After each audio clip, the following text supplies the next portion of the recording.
आप देख सकते हैं 5,000 रुपये की ये चीज़ है, छोटी सी WD SSD 500 GB की। फोकस करता हूँ इस पर, ये लगेगा इसके अंदर XPG की ऑलरेडी हमने लगा रखी है रैम, सुपर फास्ट हो जाएगा इससे।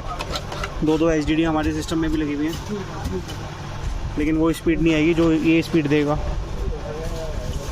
देखते हैं इंस्टॉलेशन, देखते हैं इसकी।